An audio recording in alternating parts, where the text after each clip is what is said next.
So Valentin Curtef, my name, and I will try to talk today about deepfakes, or how AI is changing the way we see the world. And I will try to. I have to see how I minimize, because my screen is full with some things. Okay. So I try to keep this presentation as simple as possible, not trying to go into any technical details. So we will start with a little bit of data.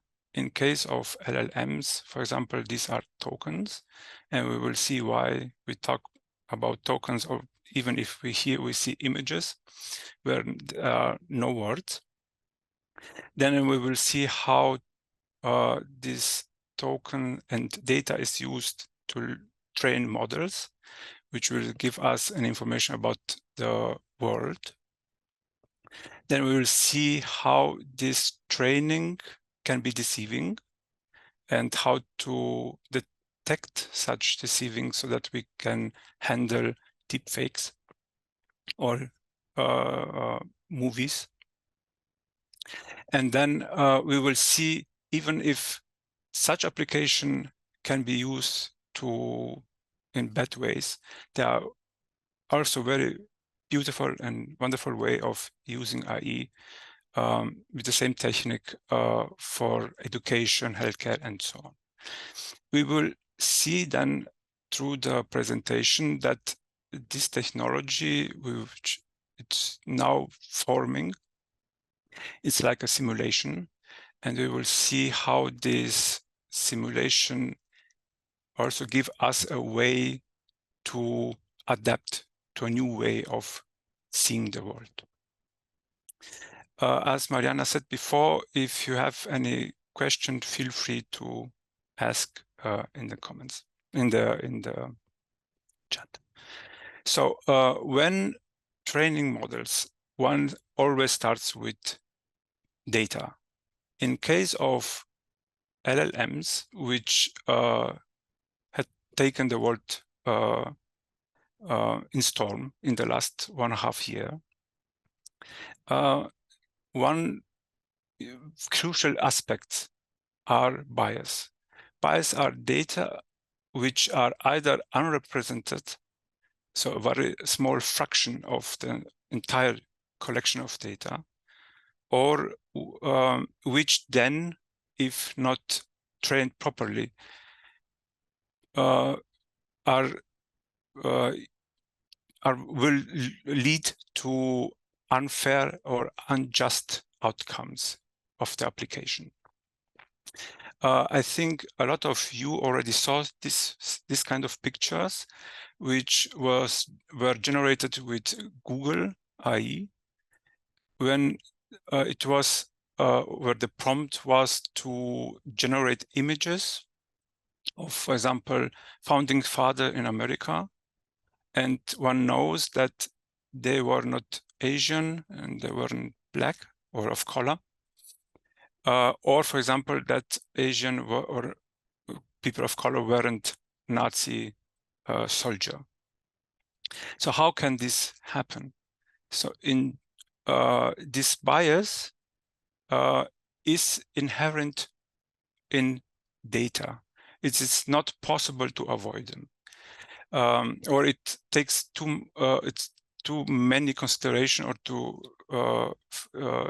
too much to consider every possibility. So to deal with them, the model will try, for example, let's imagine, for example, one has a situation which in 95 of the cases happens, for example, left and 5% right.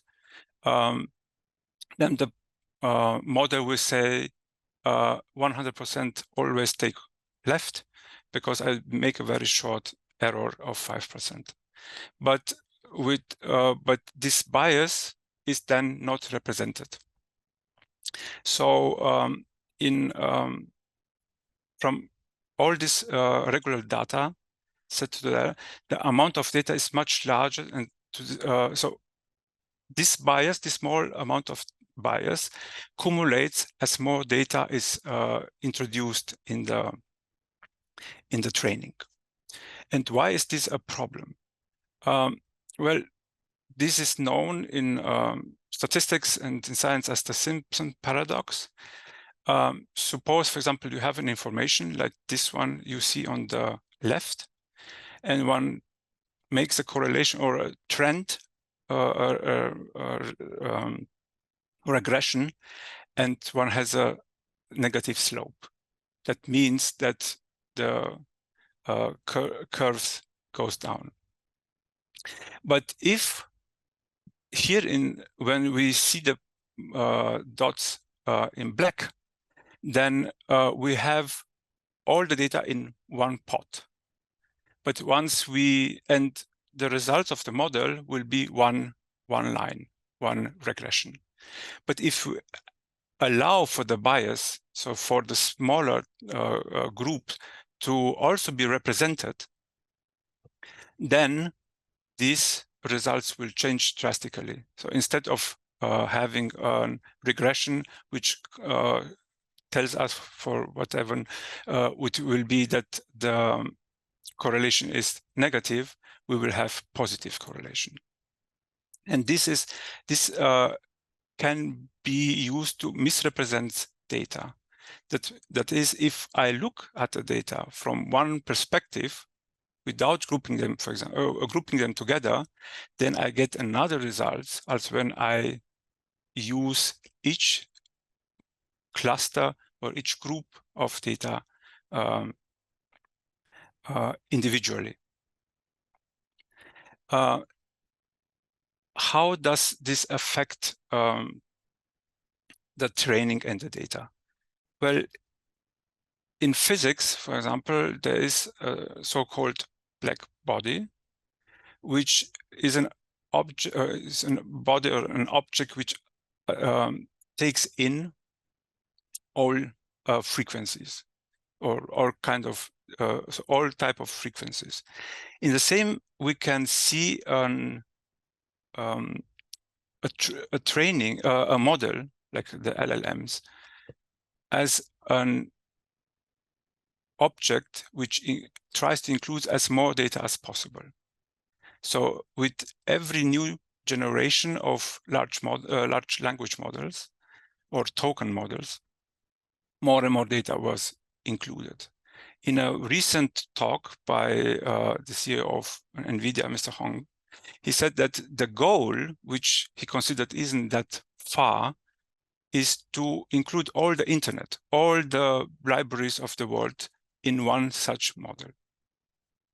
But this creates the problem that the more data is included and the more the LLM is absorbing, the more difficulties will appear in having to keep account of all the the groups of people which are underrepresented by the data, or even they are not represented at all.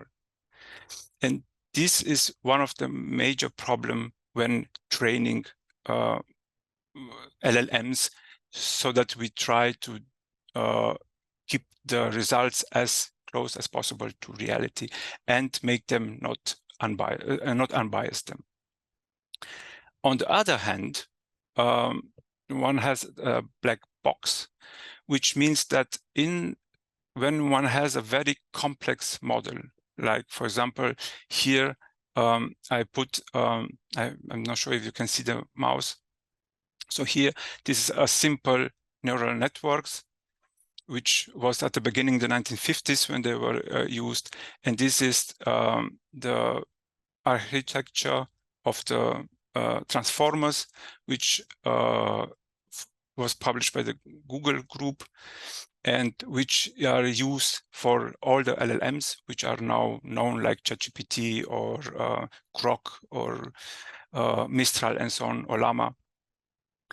But all of them have the following properties. One knows very well what went into the program, so in the model, and what is the output.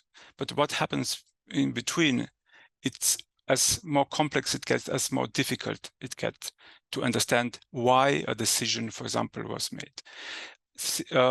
All these LLMs are nothing, or are in principle models which predict the next word. So if you have a sentence like "I go," then one possibility will be "home."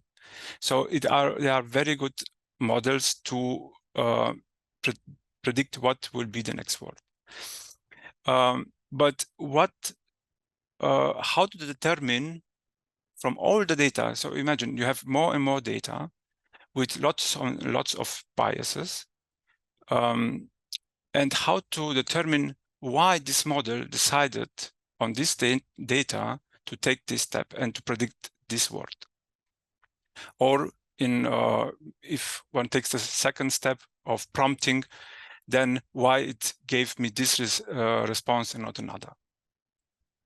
And this adds to the complexity one has, that on the one side, the data are always biased.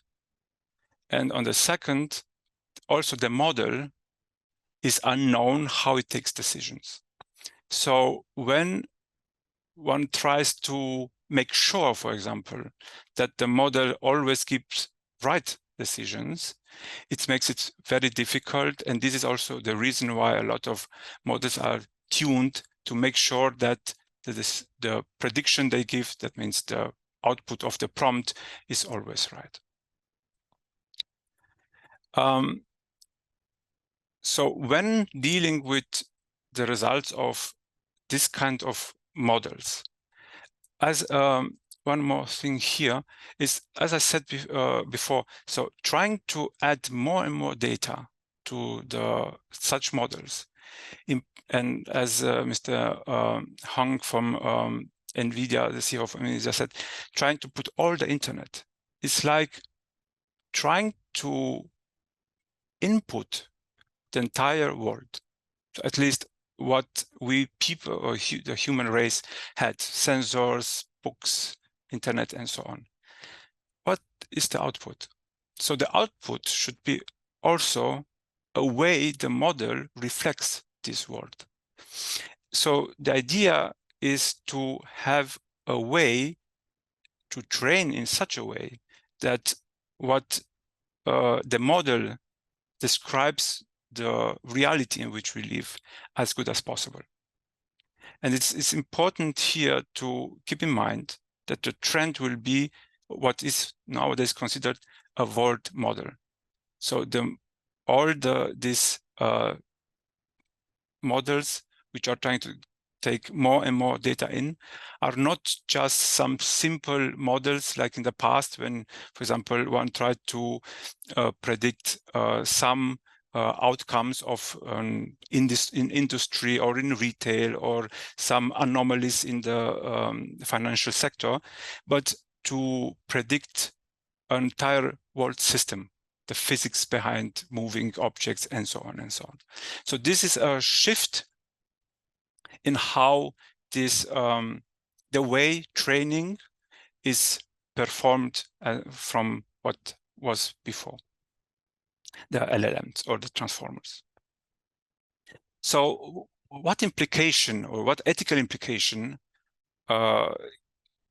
have this model? So if we saw that we have these two problems, that the data we have are always biased, and the training and the model is difficult to determine why they decided to give some output than the other, it is important to understand what the ethical implications are. Why morals? Well, morals are the way an individual, if we take one individual, is making choices. So morals help us to make a choice. But ethically, this means that, or ethically, the morals comes to how to decide if something what we do is good or harmful to others. Why does ethical and moral comes here? Because bias is also part of our choices. So bias, for example, that we like more to eat one fruit than the others, or we have some preference for this political group or the others, is also a way of life. We choose something above others. So this is also the reason why the data we have are biased from the beginning. When we say something, we try to offer you, or one tries to offer others his view of the world. In the same, if this presentation is, if I did it, it will look like you will see now. If someone else does it, he will give you another interpretation of the same data, so another model.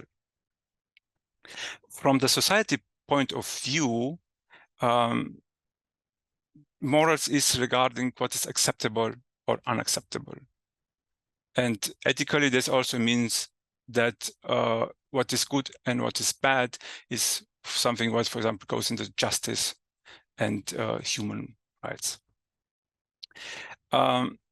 Human morals also imply a level of personal responsibilities. So we try to, if something is good, to encourage people or to appreciate what they did, and if it's wrong, to determine them to stop, for example. These also morals and the ethical consideration of biases implies that at some point we will encounter people with very different morals and or if we say morals with very different ethical principle than ours, which implies that some conflicts will arrive between people or even societies. And to find a way to reconcile this is what ethical principle would help. However, here it is important to remember that all these biases together are building what we called living in a bubble. And although this is not so obvious now, we will see how this will help us, or how this come in the future of the presentation. This image, what you see here, is also, from my point of view, a very nice representation of biases. I took this title here, The Ethical Implication of Morals, which is not quite simple, or it's quite an abstractization. And I give it to ChatGPT, and I told him to give me an image of this, which will have this title. And it is easy to see that when one think of morals and ethics, then as I said also here, he got us this bias. I wouldn't say representation of what we call morals and ethical, because we say we decide with the heart. But there are some biases, and the other two we will also associate with it: the heart and the brain, which then the brain is also the one who decides, for example, of justice, if something good or bad. So we see that although the model was trained from the data, it has, from the data we put inside, the biases or the interpretation of the world with which we are familiar. So this image here is not unfamiliar if we would look at this title. Okay, are there any questions till here? Because now we will go in a different direction, or with some examples. We don't have for this moment questions, but I want to remind you, please, if you have any questions, put in the Q&A block, please. Okay, so if there are no other questions, perhaps at the end, we will continue now with some examples how fake, deepfake, or fake images are created. At the beginning, the most simplest way to do this was to swapping faces in pictures. Then the technology changed with deep learning, which in 2012 got much more better results than in the past. And this is called diffusion system, which means that one takes an image, like for example, this dog here, and starts to add noise to this image.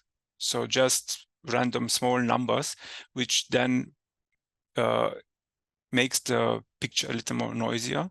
And the more one adds, at some moment, there's nothing to see from it. But once the model learned this, what one can do is to reverse it.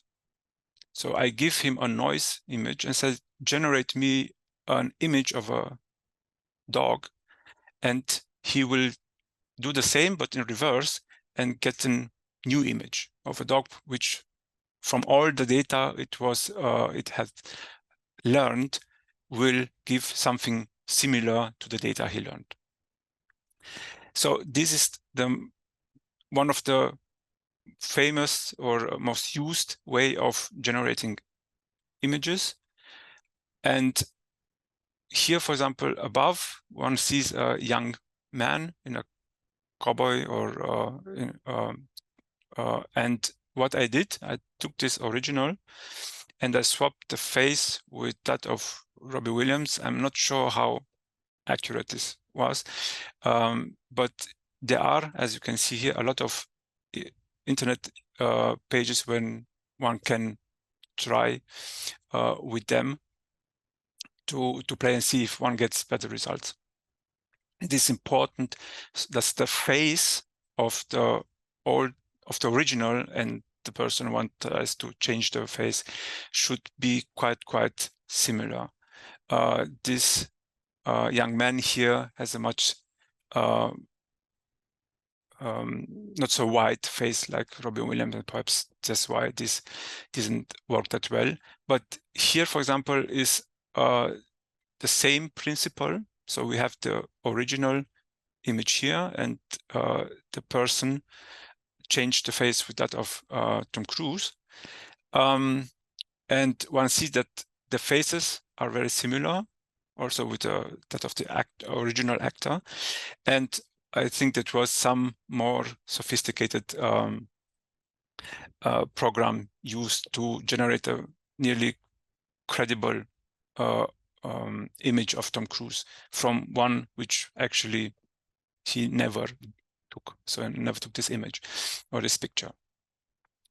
So this is, as I said at the beginning, it was just to change the face of the person and nothing else. But through diffusion, one can now generate images like this one, where, for example, Donald Trump is together with a lot of people of color,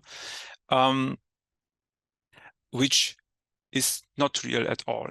This is not that some face was changed, but the entire scenery is completely new. So in the same way as with large language models, one can ask, okay, then why at the beginning I start with large language models, which are with words, language, and here with images, we don't have words, because in images, it is also possible, like with we will see with sounds and videos, to tokenize the images.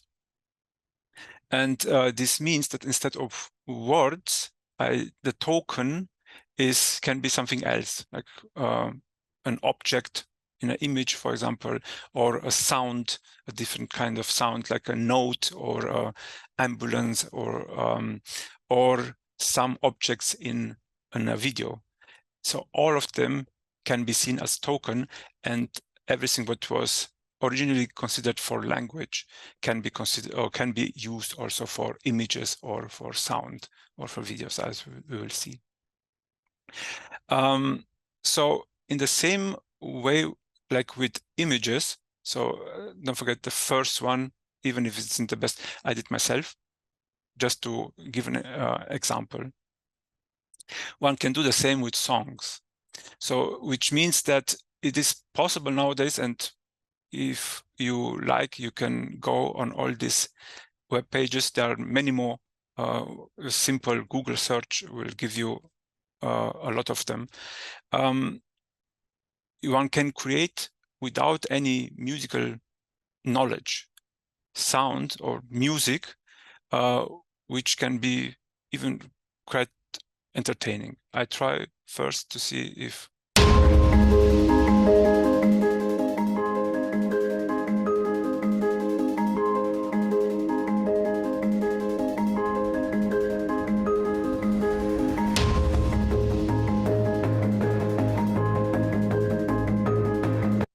so this song, I just went to the first loudly.com and entered I want something more instrumental, and I did not even need a prompt. I just could click with some clicks and then generate an half-minute sound, video sound, audio file. And if one wants to pay, I think they have some 20 or 10 or different price categories, then it is possible to make them much longer. And also one has a lot of possibilities to remix, to add bass, and so on. That's a very huge way or amount of way of mixing all the sound to generate what one wishes. Here are two more examples which I generated on this website.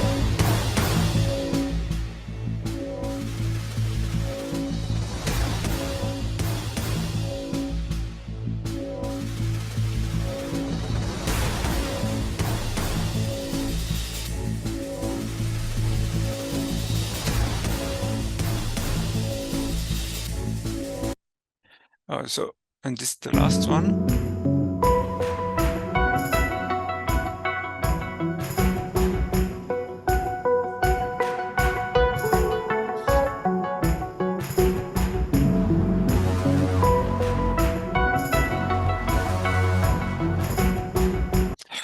So this is just some very simple examples.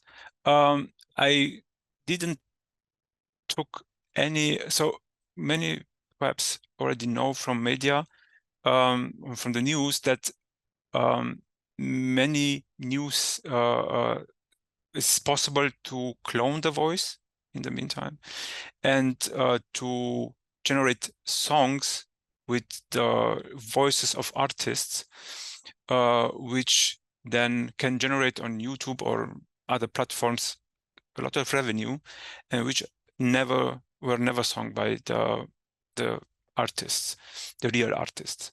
And so, as discussed, this can be very harmful for the artists. And because of copyrights and all this, I did include such examples, but there are, if you want, on YouTube or others, you can find this. Sorry.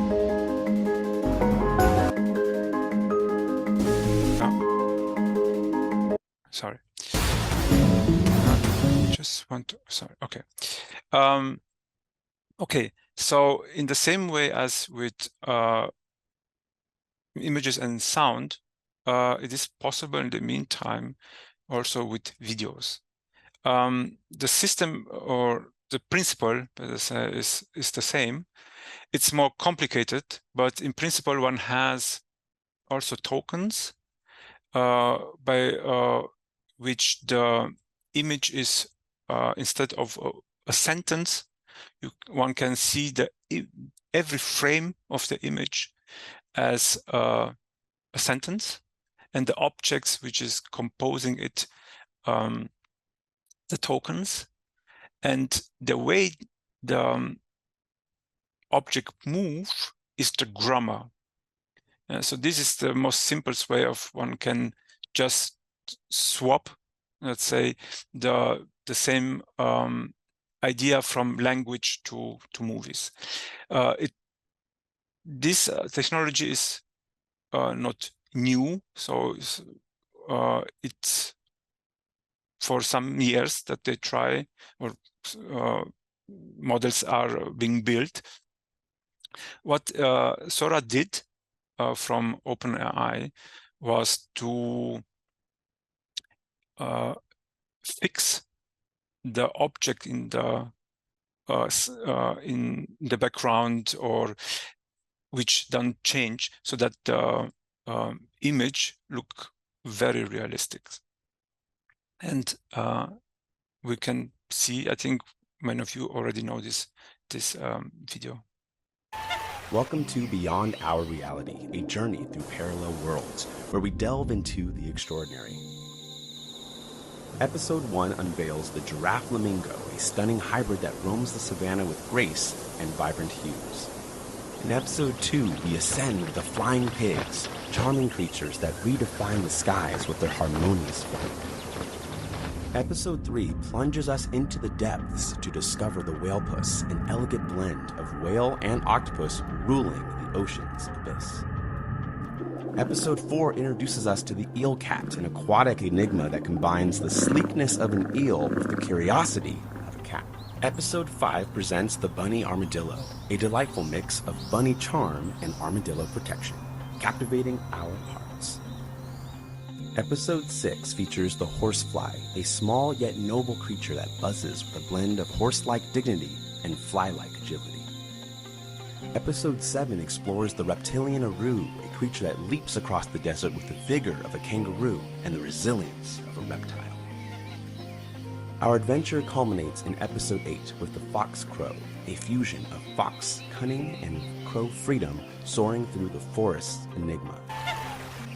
Join us on this mesmerizing journey through Beyond Our Reality, a journey through parallel worlds where the marvels of the unknown beckon. So, we saw,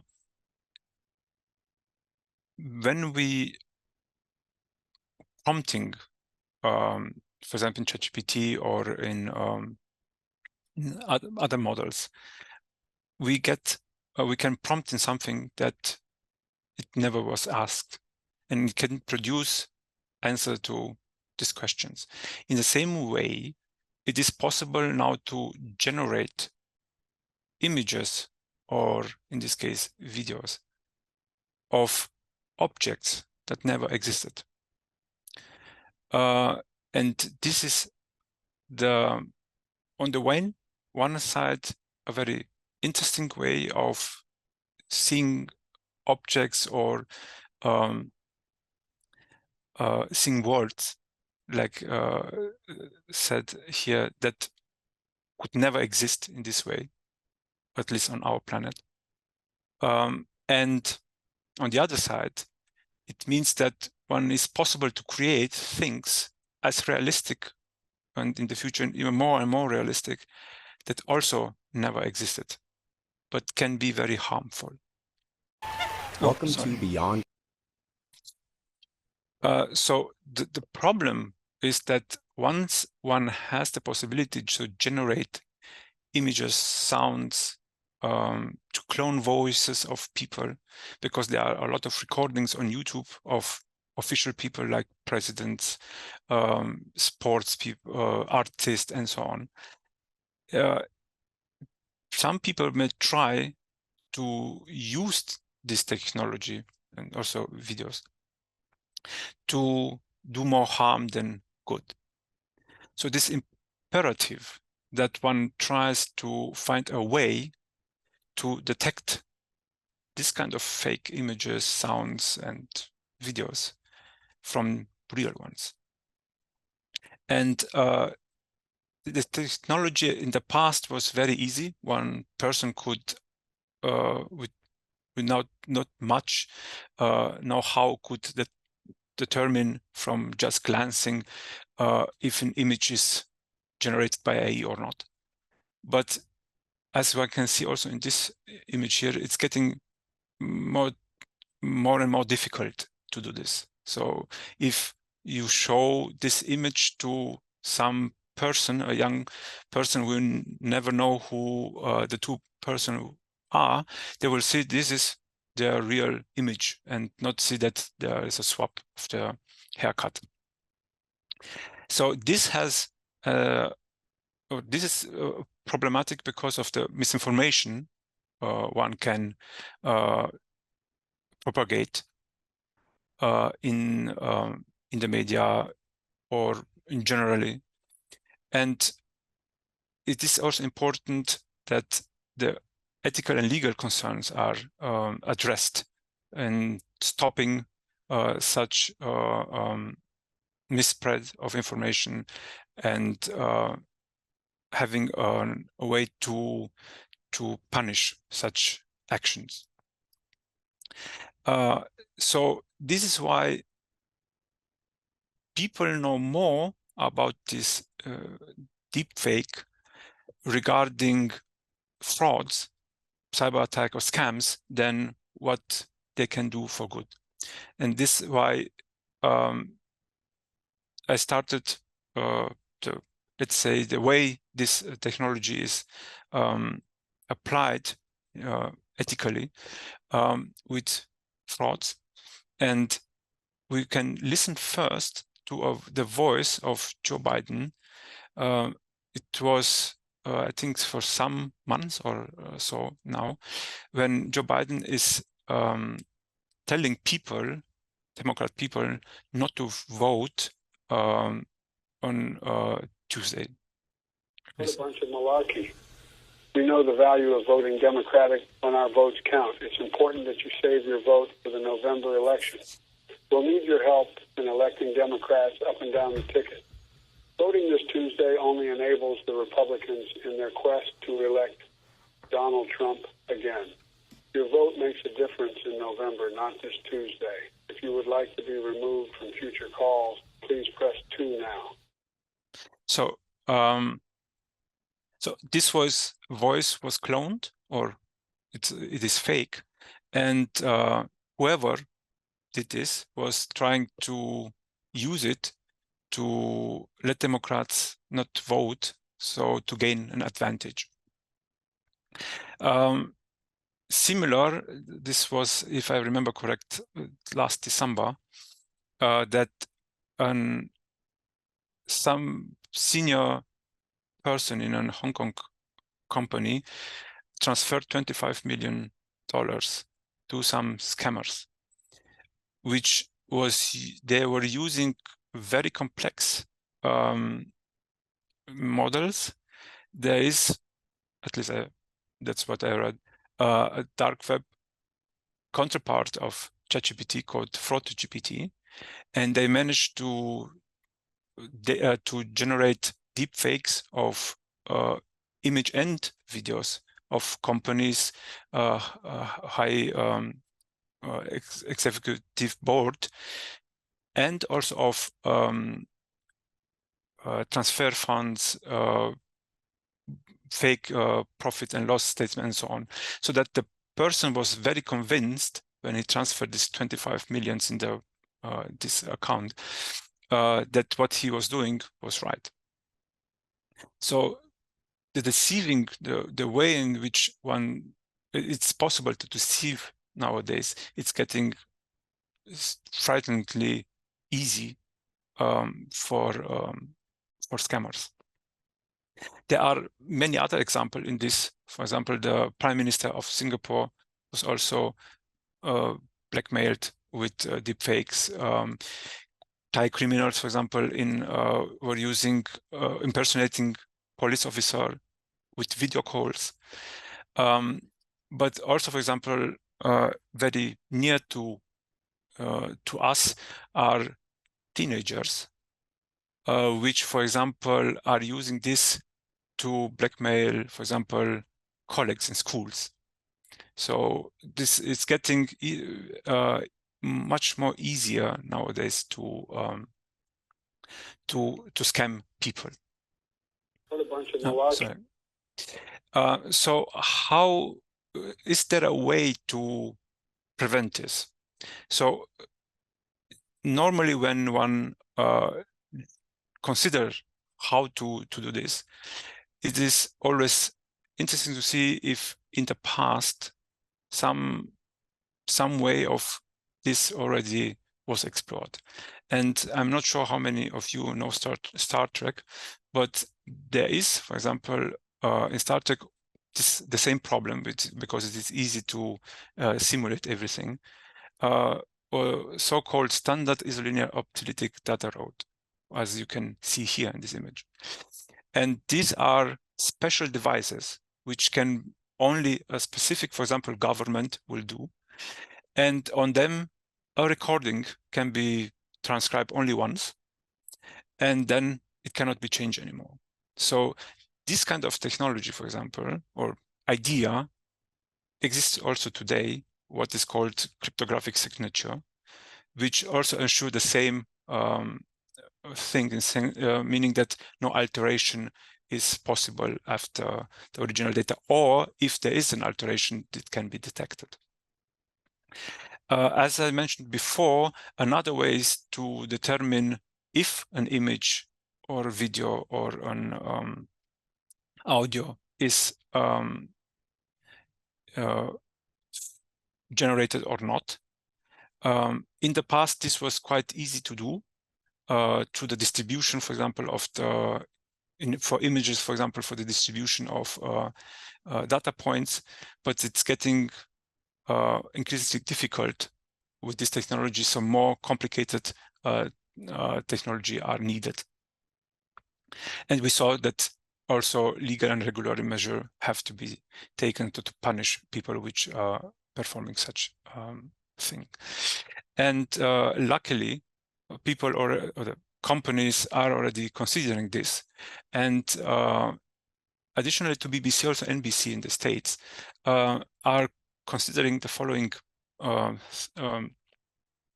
action is to, whenever one has one reads news from BBC or from NBC, in this case, then one has also this possibility to view, to verify this, if this is an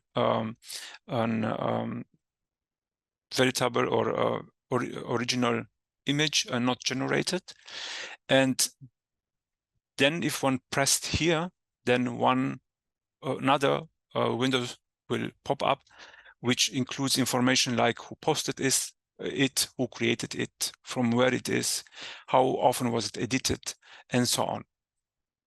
And this is also, it should be inscribed with some traits so that people know, okay, this comes from some credential, this comes from BBC or from this NBC, from other reliable news broadcasting stations. So this enables then to really have transparency and verify if images are real or not. And additionally, BBC is now also working with a lot of social medias platforms to enable such detection also within the social media, like Facebook, Instagram, and so on. So one can see that people are really trying to push this this way of discarding fake images or videos. Okay, I will also go this before then we can make another pause for question if there are any. So with all these bad ways in which people are using AI to gain money or power or whatever, I think it is also important to understand that fake news are not new. It's not something that was developed just since AI got much, much better. We have fake news as long as humanity exists. We lie, there are rumors, fraud and scam are also existed before. We all get this spam emails. So it is nothing new. So the only thing that changed through the new technology, this new generative AI, is that it's getting increasingly easily to generate these fakes. So if in the past one would like to generate an image, there were professionals which could generate after a lot of work, so days or months, a convincing fake image. But nowadays it's easy to make this with a prompt. So this is difficult, or this is problematic, one would say, because one can use, for example, this as an alibi and to say that I generate a video which shows me at home doing something, but in reality I was somewhere else and I don't want anyone to know where I was. Or I did something else. I robbed a bank or whatever. But the problem is that, yes, so scammers, people who want to do bad things, they will use this technology the same way they used it in the past. So hackers, or they will continue, they will improve, but they will continue as before. And I think for the normal person, here we come back to the biases, because if we remember this image with Trump, with the people of color, then if a person, for example, which will vote with Trump will see this image, then we will say, yes, I always knew he's a good person. And he doesn't care if the image is real or not. And if a person which wouldn't vote with Trump will see this image, then he will say, well, but I always knew that it's like this, so I will not vote him. So I don't think that bias, or in this case, fraud images, will change the mind of people which already live in a bubble, independent if this information is true or false. This is the reason, for example, that we have people who think that Earth is flat. They don't care about the facts. They live in we live all in a bubble, and we accept information which confirms our beliefs, our biases, and we discharge, or we try to discharge easily what it doesn't. So it affects, this kind of images affects only people who aren't decided. So if, for example, like we saw with Sora, OpenAI said that they will not make this public until after the election in November in USA, because of exactly of this reason, that it can be used to change the opinion of people, but only of the one who aren't decided. Because I don't think that as much one tries to change the mind of people who are already set up on an idea that they will change it. So, are there any questions so far? Because then we'll go on the positive of this technology. Yeah, we have two questions. They are related to the music generating. First one, if destructuring data by adding noise and then generating samples by denoising is used to generate image, does it mean that model cannot create a noise image literally by diffusion? Well, I'm not sure I understand to write the questions, because in theory, what one tries to do with images is to create an image which is not noisy. So diffusion, the technology is that it is easy to have an image like this one, or image of whatever, of a tree or a dog or a car, and then to noise it, to add noise to it. This is the most simple thing to do. What the model does is to learn, that means to adapt the weights in such a way that it learns what will happen if one has a car that is denoised, noise, getting more and more noise, or every object. And then one wants to go back to generate something that wasn't in the data. So for example, if I used 1 million images of cars, then now I want to generate an image of a car that didn't exist. But in general, we don't, or at least I don't know, of anyone who wants to generate a noisy data or a noisy image, because it's already noised. So I just can take random numbers and generate a noisy image without the use of AI. So I don't need AI to generate noisy images. So I'm sorry if the person who wrote the question could clarify exactly what he means, but as I said, for generating noisy data, you don't need AI. Only if you want to prompt, let's say, generate me a car in which a dog is driving, then you need AI to manage that. Thank you. And one more question.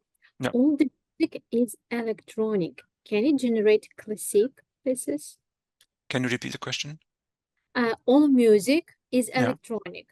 Yeah. Can it generate classical pieces? Okay, very good.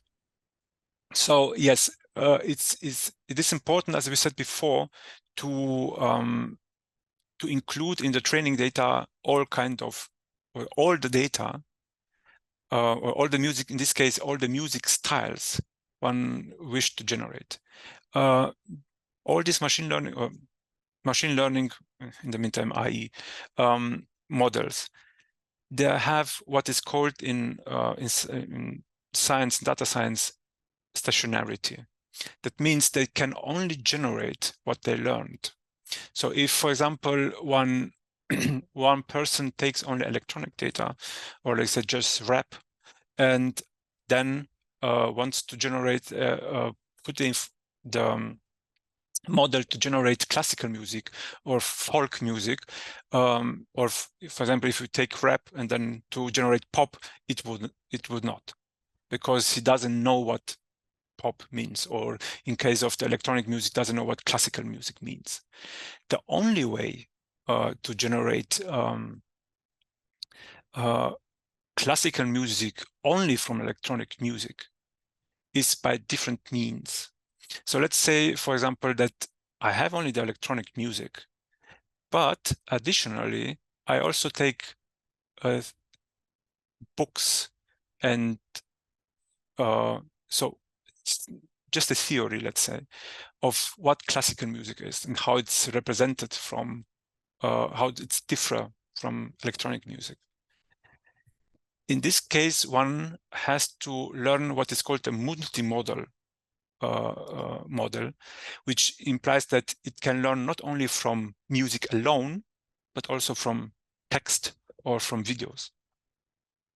And but because we don't want audio in the videos, let's keep only these two. So we have the electronic music and we have the text books, which tells one how classical music refers or behaves relative to electronic music.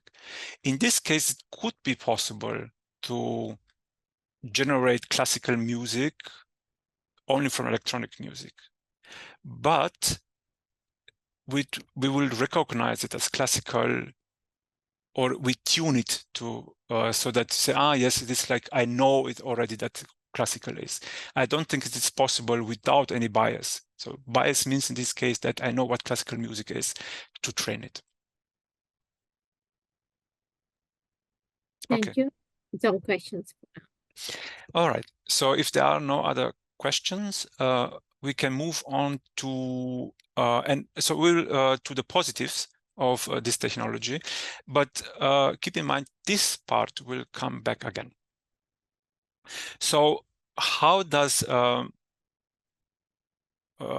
this technology helps us, and not only frightened us with all the the fraud and all the bad things that it can do.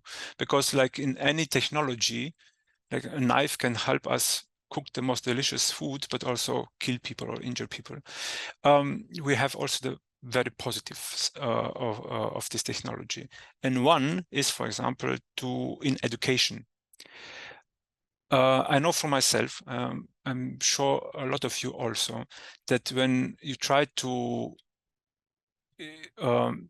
make your children learn better and more efficient, sometimes they think about only their influencer on YouTube, on TikTok, or whatever. So one way of changing the way children learn is to, instead of teaching them with books, which nowadays children find so boring, to use the voices and even the images of the people they like, and they explain to them, for example, what analysis is. And we can listen, for example, in this video, how that would look. Boys, teach me differentiation. Listen, differentiation, it means how much does the output of a function change as we change the input. So look, if we go from here where x is 0 to just over here where x is 0.5, we can measure the slope by comparing change in y to the change in x. So 0.25 divided by 0.5, which is a half. You're on fire, Donald. Now to get the steepness of our function at a single point? We can just bring two comparison points so close together that the vertical and horizontal distances between them become dy and dx. Which are infinitesimally small, like Joe's peanut of a brain. Bro just got roasted. Will you two please stop glazing each other? Instead, tell the boy about the function's derivative, a magical formula we can work out and use to get our function's steepness at any point. So just like how if I plug an input into x squared, I get... Okay, so as you see in this case, the influencer or the people teaching are politicians. Actually, they are presidents of the United States. So it is possible, and instead of using this person to say things like "don't vote," like we saw before, to make them learn, people or children or in school better. If, for example, they like these people, if they want something, someone else, some artists or movie stars or sports people, like, I don't know, Messi, or then one can use them to make them children learn it more fun than from a book. But another way is to rebuild historical events. As we saw before with the question we had, that normally we try, or we look at things from a very narrow perspective. That means that if we look at an event, like let's say Waterloo, when Napoleon engaged the English, we consider only very few things that happened, because it's impossible to explain to the children everything, where it was, how it looked, and so on. But and it's also not possible to take in account everything, because who starts to read all the books about this, and so that one has a very complete image of what happened. But with models, as we said before, it is possible to add as much information as needed to generate as an image as complete as possible about an event. So with this technology, it is it's getting easier and easier for children and students to grasp how it looked, how it was in the past. Or another way of thinking of education is, for example, books. As I said before, and then also from my children, they don't really like to read, except if we force them. So what normally one think of books is in print. So I have a book, I buy it, or for example, it's an audio. But from my point, I think what will come in the future is that if a new book appears, one will say, in what form do you want it? Do you want it a printed book? just with words, then you can buy it in this way. If you want, for example, to be a comic or a manga, then you can buy it in this way. I'm not sure if this works for Kant's or philosophy, but for a lot of novels, this will work quite fine. And also in manga or the comics, you can choose a style. Like nowadays, you can choose a style in what an image should be drawn. It should be like Dali or Monet or Van Gogh, or very modern or very cyberpunk. The audio nowadays, audiobooks, they are one voice telling all the book.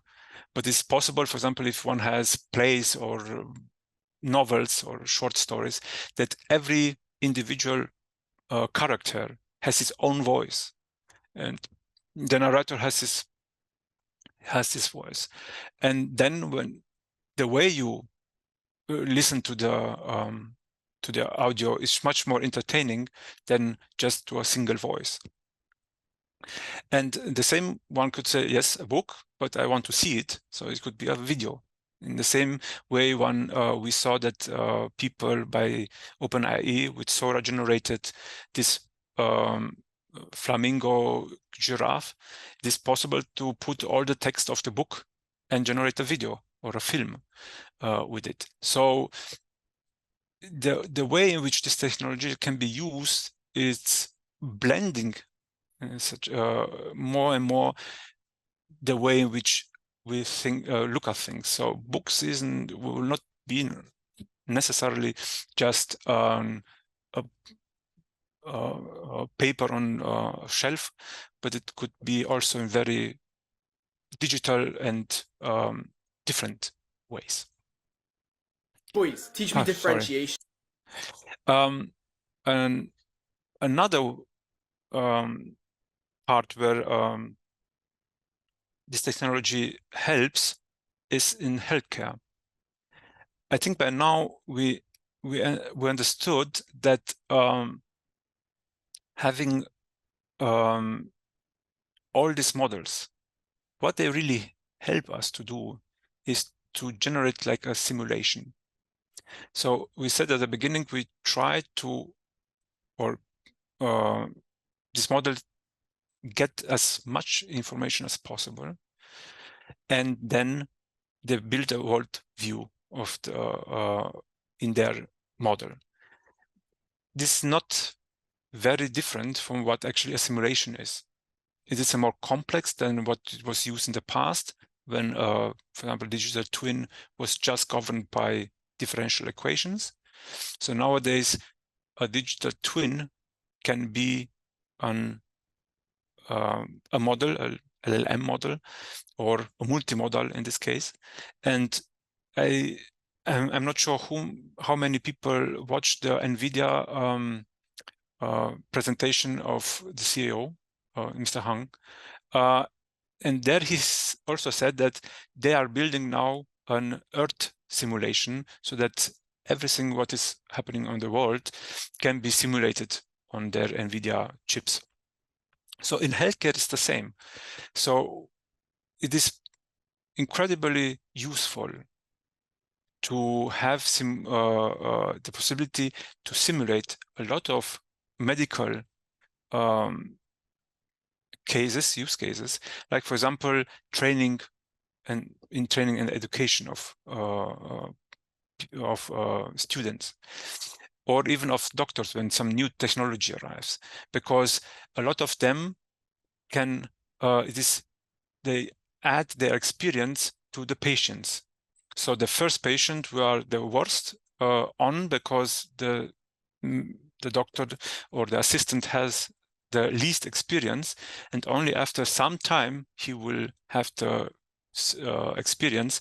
So in this case, what will help is to simulate a lot of disease, and the person the doctor, the students, will be possible for him to learn not only from a book like we saw before, but from real simulations of persons. This, what we will see next, are what we simulate today, but you have to imagine this more like what will happen in the future, that this could be just a scan of us. You go to the doctor, he makes a scan, and then he can watch everything inside from, for example, if the bones, if you had a fracture somewhere, like is shown here. Human Anatomy VR delivers the most immersive human anatomical experience available for medical students, professionals, and institutions. Feature-rich content is delivered in a deeply engaging experience with excellent graphics and innovative virtual reality presentation. Thanks to the hand tracking innovation, there is no need for controllers anymore.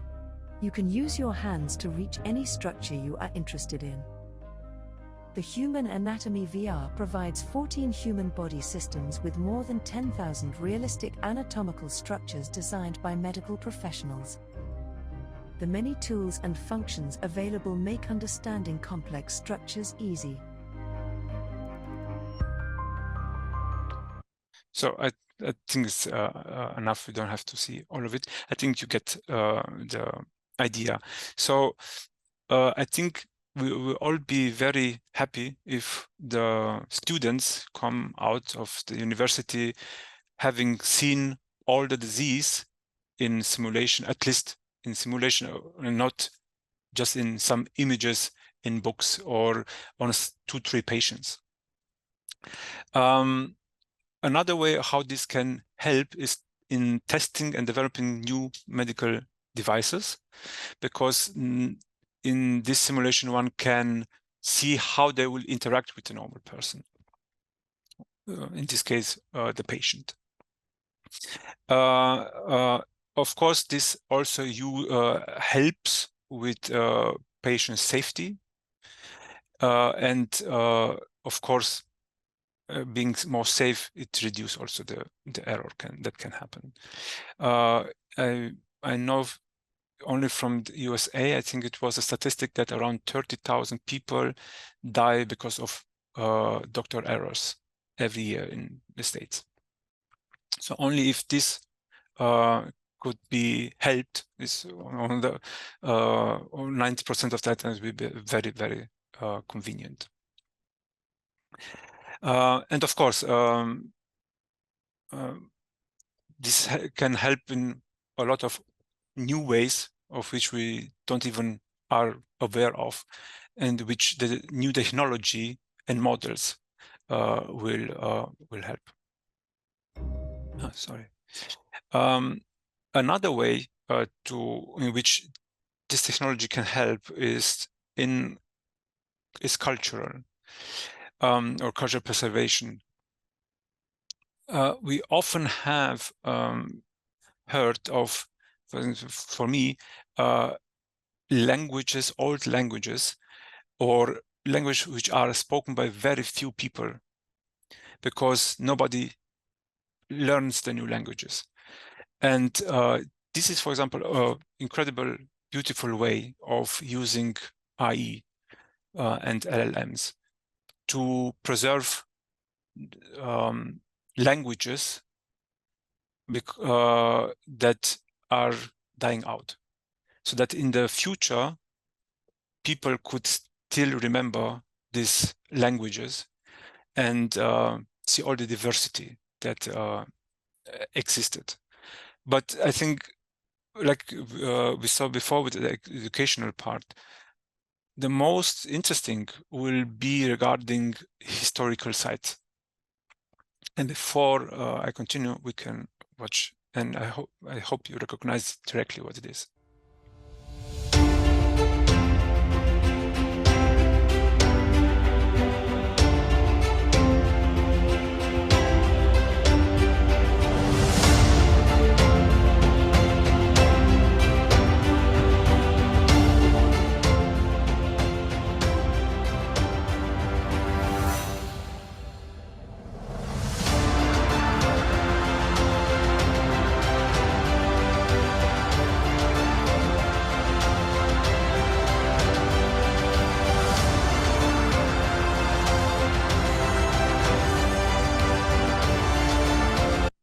Okay, so imagine you are in school, and when learning about the Acropolis or the Romans and so on, you could have the possibility to watch this.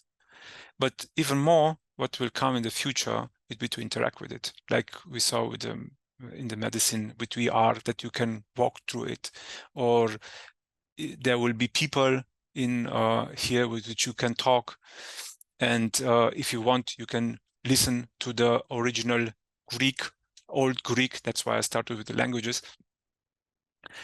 So I think learning in this way about history is much more pleasing and interesting to see and to emerge in this world and to be able to interact with it. This can enhance a lot of way in which we live in museum, or live, go into the museum. And I know that, for example, in Cairo, the new Egyptian museum has already a lot of these simulations, and which can one can make, for example, an virtual tour of the museum already now.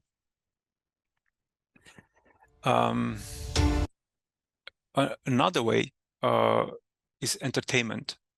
And I noticed because of the time, we don't have that much. I will try to make sure is a little bit shorter. So what will change in the entertainment? Think, for example, of video games. Video games, for example, in the past, where all the dialogue and all the characters which appear were written before. You could have some, there was some narrative, and you could play along. But nowadays, it is possible to generate real-looking people, which behind them is a chatbot like ChatGPT, or and you go and you talk about whatever you want, and it will interact with you. I'll try to find exactly where.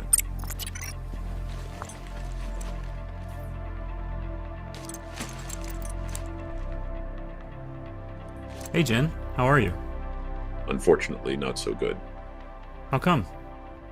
I am worried about the crime around here. It's gotten bad lately.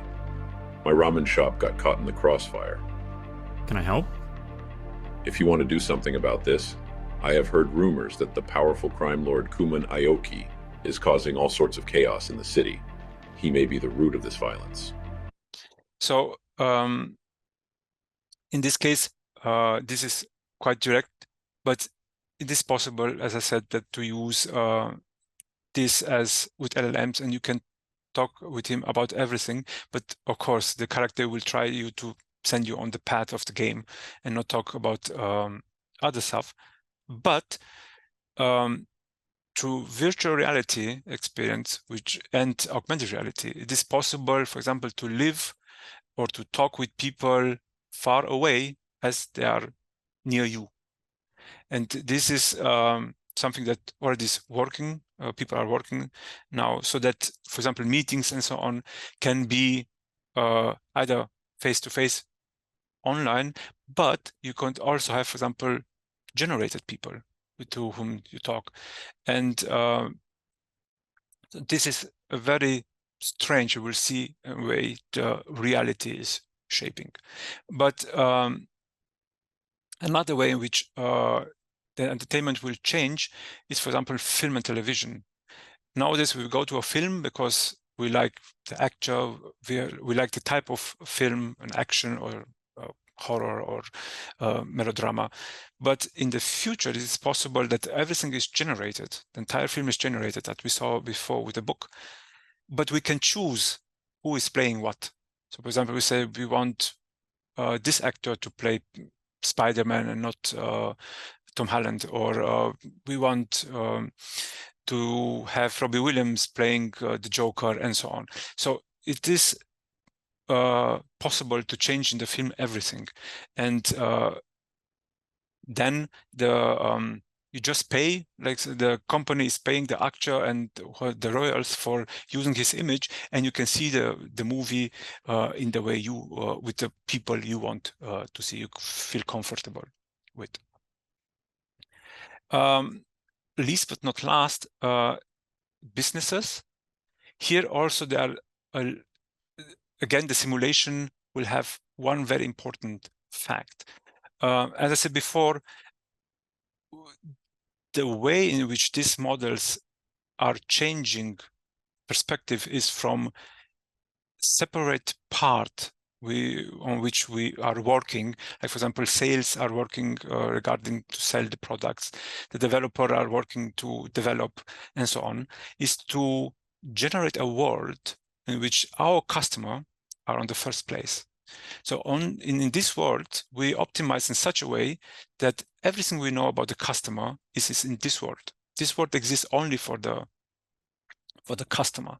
So this is also what this picture, which I generated also with ChatGPT, tries to explain. So we go take, for example, the world of this customer, in which the customer is number one, is the best, and everything is for him. And we then can talk through this world with the others. They all emerge in this world when we are working with for this customer. So all the planning, decision making will be much more intertwined than they are now, because one has a very not objective, but a very unique but individual, unique way of combining everything. They are all in one place. There's reducing the need to ask, but wasn't that like this? Because everything is in one place, in one world. As I said before, this deepfake, these images we saw, these sounds, this new song, which was created by AI, a new movie, with the one with the animals, they are glimpses from another worldview. So, with other words, it is possible, and this will happen, that when we generate something, we don't generate only an image. We don't generate just a song or just a short movie or a film or video, but we generate the entire world. So because the model we use for that has already incorporated the world. And each of this image, sound, and video is just a way at looking at this world. And in the past, this wasn't even possible. It wasn't possible to use all the data of the world and generate a worldview. But nowadays, and this is getting easier and easier, one can think already about it and envision it, like NVIDIA tries. And then in the future, if we think, it will be possible perhaps within hours or days to generate new and new worlds in which then we can emerge and watch either this something real like an historical event or something completely imaginary like in movies. But then the question is, if it is possible to generate even more and more details of this world, what does reality mean? In which one of these worlds we would like to live? And like many people already asked for some time, is our own world a simulation? Do we live in a simulation or not? Adding to all this is the fact that, for example, a lot of you may know that Neuralink is trying to integrate chips directly into the brain. So before we had that, okay, I interact with these models over a PC or a laptop or my phone or the VR. But what if one could actually implant it directly into the brain? So already now there are chatbots which takes over Facebook accounts or Instagram accounts of people who died. so that in principle one could still talk with that person because it just mimics. Nowadays it's just mimicking. But what if in the future it's possible to save all this information that we as person have in a computer, and when the person dies, the physical body dies, then the mental or the cognitive part is still present on this computer. So this adds even more to what does reality mean. And whatever the question or whatever the answer will be to all these questions, I think it is mostly for sure that the way we look at things and the way reality will exist in the future will be, without a doubt, very different from what it is today. And I want to end with the following note. In the past, until the Renaissance, the worldview humankind had was quite fixed. Religion mostly said how the world originated, from where it came, how things are organized, and that's it. Nothing new comes to it. Only with the Renaissance, one can say, from the modern point of view, of course, that the worldview is becoming dynamic and expanding. So science is developed, we explore more and more, America discovered, and so on and so on. But as a person, we're still dealing with one worldview.